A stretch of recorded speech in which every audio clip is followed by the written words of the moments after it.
जय हिंद बच्चों। आज हम पढ़ेंगे कक्षा 7 का हिंदी प्रथम का पाठ 19 आश्रम का अनुमानित व्यय। ये पाठ गांधी जी मोहनदास करमचंद गांधी जी ने ही एक पत्र के माध्यम से लिखा है। इसमें जब गांधी जी दक्षिण अफ्रीका से लौटकर अहमदाबाद, गुजरात में है अहमदाबाद, गुजरात वापस आए थे, अहमदाबाद आए थे, तो अहमदाबाद में एक उन्होंने आश्रम की स्थापना की थी, आश्रम बनाया था।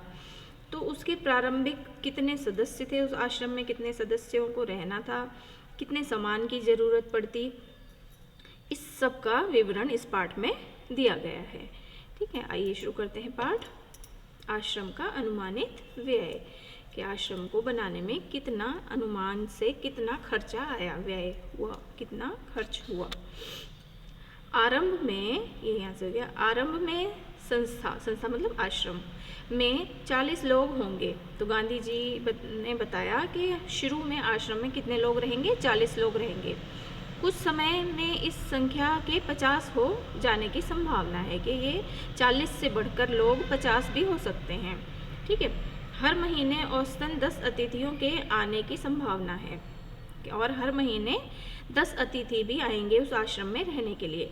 उनमें 3 या 5 सहपरिवार होंगे। तो जो लोग अतिथि मेहमान आएंगे आश्रम में रहने के लिए, उनमें से 3 या 5 परिवार सहपरिवार होंगे, माने उनके साथ बच्चे, बीवी, बच्चे सभी होंगे, परिवार सहित होंगे। ठीक है ना, पूरे परिवार सहित होंगे। इसलिए स्थान की व्यवस्था ऐसी होनी चाहिए कि परिवार वाले लोग अलग रह सकें और शेष एक साथ। तो गांधी जी कह रहे हैं कि इसलिए ऐसी व्यवस्था करनी है आश्रम में रहने के लिए जिससे कि परिवार वाले लोग एक साथ रह सकें, जो मम्मी पापा बच्चे जो भी हैं परिवार में, और भी कोई अगर है परिवार में तो वो सब एक साथ रह सकें, और जो अलग अलग आए हैं, अकेले आए हैं, वो अलग अलग रह सकें। ऐसी व्यवस्था होनी चाहिए आश्रम में। इसको ध्यान में रखते हुए 3 रसोई घर, ठीक है, इसको ध्यान में रखते हुए उन सबका खाना बनाने के लिए 3 रसोई घर चाहिए, 3 किचन चाहिए, 3 रसोई घर चाहिए जिसमें खाना बन सके सब लोगों का हो। और मकान कुल 50,000 वर्ग फुट क्षेत्रफल में बने तो सब लोगों के लायक जगह हो जाएगी। तो उस आश्रम को बनाने के लिए कितनी जगह की ज़रूरत थी, आश्रम या मकान जो बनेगा तो उसमें ये कह रहे हैं कि 3 रसोई घर हों और मकान कुल 50,000 वर्ग फुट क्षेत्रफल में बना हो तो सभी लोग आराम से रह पाएंगे। अब इसके अलावा और क्या होना चाहिए, इसके अलावा 3,000 पुस्तकें रखने लायक पुस्तकालय और अलमारियां होनी चाहिए।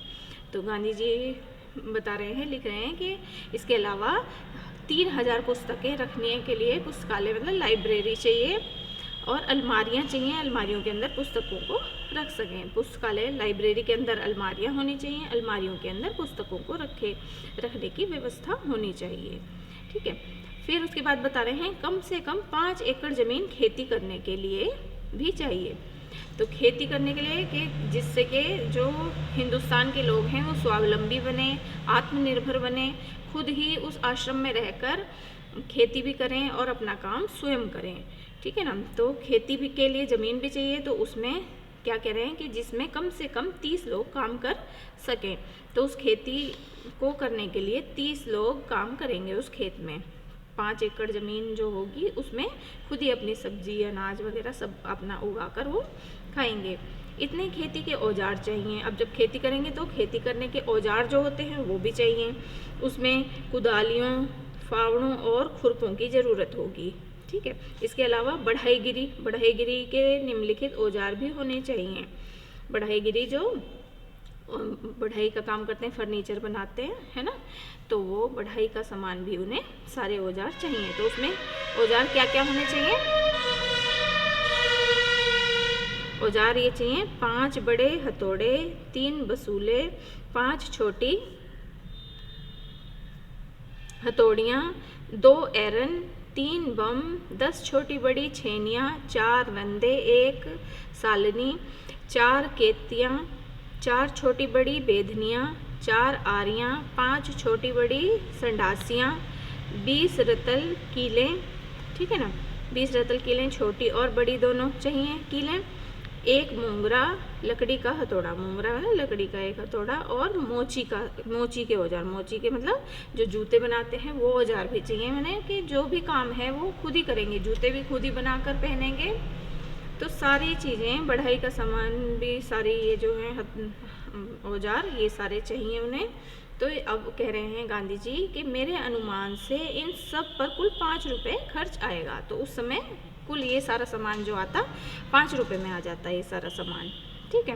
और रसोई के लिए आवश्यक सामान 150 रुपये खर्च आएगा। जो रसोई में जो सामान लगेगा, रसोई में जो भी बर्तन वगैरह सब चाहिए, खाने पीने का सामान, तो उसमें कह रहे हैं गांधी जी कि कितने 150 रुपये का खर्चा आएगा, ठीक है, 150 रुपये। और बढ़ाईगिरी का, और ये जो औजार सारे आएंगे, मोची के औजार, खेती के जितने भी औजार हैं, बढ़ाईगिरी के औजार, तो ये सारे 5 रुपये में आ जाएंगे, ठीक है। फिर गांधी जी कह रहे हैं कि स्टेशन दूर होगा तो सामान को या मेहमानों को लाने के लिए बैलगाड़ी चाहिए। अब स्टेशन आश्रम से अगर दूर है तो सामान को लाने के लिए जो मेहमान आएंगे उनके साथ सामान भी होगा, कपड़े वपड़े होंगे उनके साथ, है ना, और बच्चे भी होंगे, तो उनको मेहमानों को लाने के लिए बैलगाड़ी भी होनी चाहिए जिस पर बैठाकर उन्हें आश्रम तक ला सकें। मैं खाने का खर्च 10 रुपये मासिक प्रति व्यक्ति लगाता हूँ।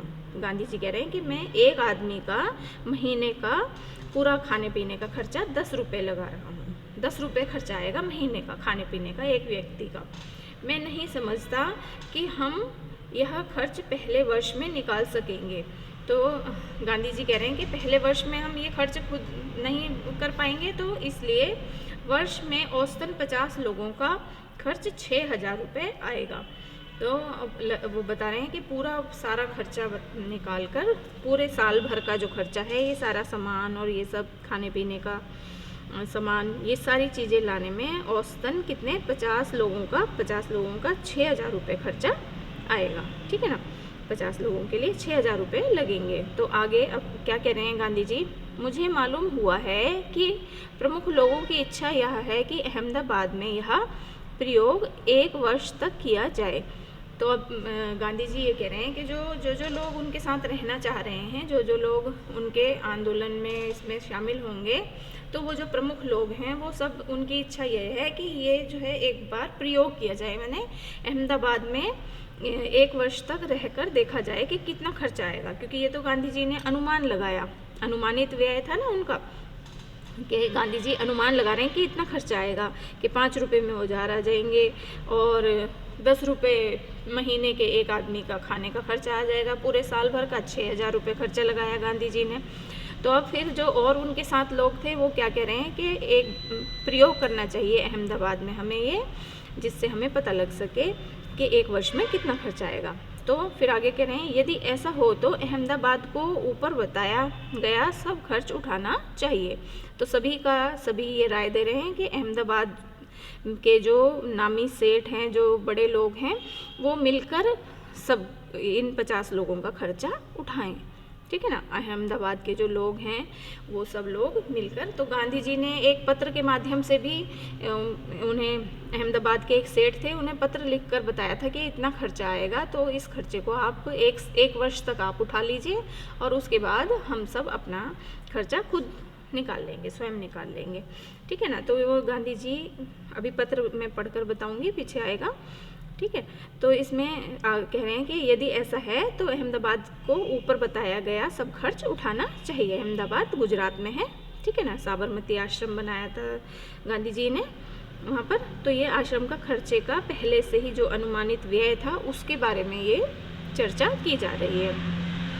फिर आगे कह रहे हैं, मेरी मांग तो यह भी है कि अहमदाबाद मुझे पूरी ज़मीन और मकान सभी दे दे, तो बाकी खर्च मैं कहीं और से या दूसरी तरह जुटा लूँगा। तो गांधी जी ये कह रहे हैं कि अगर अहमदाबाद मुझे ज़मीन और मकान दे दे तो बाकी का खर्चा मैं दूसरी जगह से या दूसरी तरह जुटा लूँगा, ठीक है। अब चूंकि विचार बदल गया है, इसलिए ऐसा लगता है कि 1 वर्ष का या इससे कुछ कम दिनों का खर्च अहमदाबाद को उठाना चाहिए। अब गांधी जी कह रहे हैं कि अगर 1 वर्ष तक अहमदाबाद के जो सेठ हैं वही हमारा खर्चा उठा लें 50 लोगों का 1 वर्ष तक, तो अच्छा होगा। यदि अहमदाबाद एक वर्ष के खर्च का बोझ उठाने के लिए तैयार ना हो तो ऊपर बताए गए खाने के खर्च का इंतजाम मैं कर सकता हूँ। चूँकि मैंने खर्च का यह अनुमान जल्दी में तैयार किया है, इसलिए यह संभव है कि कुछ मदें मुझसे छूट गई हों। तो गांधी जी अब ये कह रहे हैं कि अगर अहमदाबाद के जो वो सेठ हैं वो उस खर्च को नहीं उठा सकते हैं तो क्या करें, तो ऊपर बताए गए खाने के खर्च का इंतजाम मैं कर सकता हूँ। चूँकि खाने के खर्च का निकाल सकता हूँ, कह रहे हैं कि 10 रुपये प्रति व्यक्ति के खाने का खर्च आएगा, तो मैं खाने का खर्च निकाल दूंगा। चूँकि मैंने खर्च का अनुमान जल्दी में तैयार किया है, गांधी जी कह रहे हैं कि जल्दी में मैंने ये अनुमान लगाया, इसलिए यह संभव है कि कुछ मदें मतलब कुछ ज़रूरी बातें मुझसे छूट गई हों। इसके अतिरिक्त खाने के खर्च के सिवा मुझे स्थानीय स्थितियों की जानकारी नहीं है, इसलिए मेरे अनुमान में भूलें भी हो सकती हैं। तो गांधी जी ये कह रहे हैं क्योंकि अहमदाबाद से दक्षिण अफ्रीका में रह रहे थे गांधी जी, वहाँ से ही उन्होंने एक पत्र लिख के माध्यम से सेठ को ये सब बातें बताई थी और लिख रहे थे। तो गांधी जी ये कह रहे हैं कि वहाँ के स्थानीय माने वहीं के रहने वाले लोगों के और वहाँ के खर्चों के बारे में मुझे पता नहीं कि कौन सा सामान कितने रुपए में मिल जाता है। हो सकता है वहाँ सस्ता हो, दक्षिण अफ्रीका में महंगा है, तो मैं उस हिसाब से मैंने हिसाब लगाया है। तो गांधी जी कह रहे हैं हो सकता है मुझे वहाँ के स्थानीय स्थितियों की जानकारी नहीं है, इसलिए मुझसे भूल भी हो सकती है, मेरे अनुमान में भूल भी हो सकती है, खर्चा कम या ज़्यादा भी हो सकता है। ठीक है, अब आगे कह रहे हैं यदि अहमदाबाद सब खर्च उठाए तो विभिन्न मदों में खर्च इस तरह होगा। ठीक है, तो मदे मतलब कौन कौन सी ज़रूरी बातें हैं जिसमें खर्चा होगा। तो किराया, बंगला और खेत की ज़मीन में खर्चा होगा। ठीक, फिर किताबों की अलमारियों का खर्च होगा, बढ़ाई के औजारों का खर्च होगा, मोची के औजारों का खर्च होगा। इसके अलावा अभी मैं आगे और बताती हूँ, इसे भी पढ़ लेते हैं। अहमदाबाद में स्थापित आश्रम का संविधान स्वयं गांधी जी ने तैयार किया था। इस संविधान के मसविदे से पता चलता है कि वह भारतीय जीवन का निर्माण किस प्रकार करना चाहते थे, क्योंकि उस समय देश गुलाम था और गांधी जी ने जब आश्रम की स्थापना की थी तो कई आंदोलन भी इस आश्रम में रहकर उन्होंने किए थे, डांडी मार्च किया था। तो इसलिए कह रहे हैं कि इस आश्रम की स्थापना जब संविधान तैयार किया गया, मतलब जब बनाया जा रहा था ये आश्रम, कैसे कैसे तैयार करना है उसका सारा ब्यौरा जब लिख रहे थे गांधी जी, तो इसमें जो जो चीज़ें मसविदे लिखी हुई हैं, माने जो जो मेन बातें लिखी हुई हैं, मुख्य बातें, तो उनसे पता चलता है कि वो भारत में भारतीय जीवन का किस तरह से निर्माण करना चाहते थे, भारत के लोगों को आत्मनिर्भर और स्वावलंबी बनाना चाहते थे, जिससे कि वो विदेशी सामान का बहिष्कार कर सकें। ठीक है ना, तो अब यहाँ पर उन्होंने क्या बता दिया, क्या क्या खर्चे आएंगे। किताबों की अलमारियाँ के लिए खर्च होगा, बढ़ाई के औजारों का खर्च होगा, मोची के औजारों का खर्च होगा, और ये आ जाता है आपका घरेलू सामानों का, जो पत्र में पूरा लिखा था ब्यौरा, वो है किस तारीख में लिखा था वो भी है इसमें। इसको हम अभी पढ़ते हैं पहले और ये पूरा कर लेते हैं। ये चौके का सामान हो गया, उसके अलावा फिर उसके बाद एक बैलगाड़ी या घोड़ा गाड़ी भी चाहिए थी, और एक वर्ष के लिए खाने का खर्च 6000 रुपये। ठीक है, ये सामान उन्होंने बताया। ये सारे औजार हैं, देखो है ना, ये मोची के औजार हैं और ये आरी, ये फिर आगे कह रहे हैं मेरा ख्याल है कि हमें लोहार और राजमिस्त्री के औजारों की भी ज़रूरत होगी। तो इसके अलावा इन सामानों के अलावा क्या कह रहे हैं कि लोहार के सामान का और राजमिस्त्री जो मिस्त्री काम करते हैं उनके औजारों की भी ज़रूरत होगी। दूसरे बहुत से औजार भी चाहिए, किंतु इस हिसाब से मैंने उनका खर्च और शिक्षण संबंधी सामान का खर्च शामिल नहीं किया है। तो उसमें क्या लोहार के सामान, राजमिस्त्री का सामान और शिक्षण संबंधी सामान उन्होंने उसका हिसाब इसमें नहीं जोड़ा था। ठीक है ना, साल भर के खर्च में नहीं जोड़ा था। शिक्षण के सामान में 5-6 देसी हथकरघों की आवश्यकता होगी। हथकरघे होते हैं जो सूत काटने की मशीन होती है, सूत काटने का जो चरखा होता है हथकरघा, तो हाथ से वो सूत काट कर और कपड़ा भी स्वयं बनाते, वहाँ पर आश्रम में बनाते थे। ठीक है ना, तो इसलिए कह रहे थे कि 5-6 देसी हथकरघों की भी आवश्यकता होगी। शिक्षण के सामान के साथ साथ देसी हथकरघों की भी आवश्यकता उन्हें पड़ेगी। ठीक है, ये मोहनदास करमचंद गांधी जी द्वारा ही रचित पाठ है। तो अभी इसको पढ़ लेते हैं। ये पत्र एक ही जगह उन्होंने क्या क्या सामान बताए हैं, देखो घरेलू सामान में क्या क्या चीज़ें हैं। ये हैं आपके 4 पतीले, 40 आदमियों का खाना बनाने के योग्य। ठीक है। 2 छोटी पतीलियाँ 10 आदमियों के योग्य। 3 पानी भरने के पतीले या तांबे के कलशे। 4 मिट्टी के घड़े। 4 तिपाइयाँ। 1 कढ़ाई। 10 रतल खाना पकाने योग्य। 3 कलछियाँ। 2 आटा गूंदने की परातें। 1 पानी गर्म करने का बड़ा पतीला। 3 केतलियाँ चाहिए, उसमें 5 बाल्टियाँ या नहाने का पानी रखने के बर्तन भी चाहिए। उसके अलावा और क्या चाहिए? 5 पतीले के ढक्कन चाहिए, उनको ढकने के लिए 5 अनाज रखने के बर्तन चाहिए। 3 तइयाँ चाहिए, तइयाँ हैं कढ़ाइयाँ। 10 थालियाँ चाहिए, 10 कटोरियाँ, 10 गिलास, 10 प्याले, 4 कपड़े धोने के टब, 2 छलनियाँ, 1 पीतल की छलनी। ठीक है। 3 चक्कियाँ चाहिए खुद आटा पीसने के लिए। 10 चम्मच, 10 करछा, 1 करछा, ठीक है ना, सॉरी, 1 करछा, 1 इमाम दस्ता और मूसली चाहिए। 3 झाड़ू चाहिए, 6 कुर्सियाँ, 3 मेज, 6 किताब रखने की अलमारियाँ, 3 दवातें, 6 काले तख्ते, 6 रैक, 3 भारत के नक्शे, 3 दुनिया के नक्शे, 2 मुंबई अहाते के नक्शे, 1 गुजरात का नक्शा, 5 हथकरघे, 6 बढ़ाई के औजार, मोची के औजार, खेती के औजार, 4 चारपाइयाँ, 1 गाड़ी, 5 लालटेन, 3 कमोड, 10 गद्दे, 3 चैम्बर पार्ट और 4 सड़क की बत्तियाँ। ठीक है। ये सारा सामान उन्हें उस आश्रम की व्यवस्था करने के लिए चाहिए था।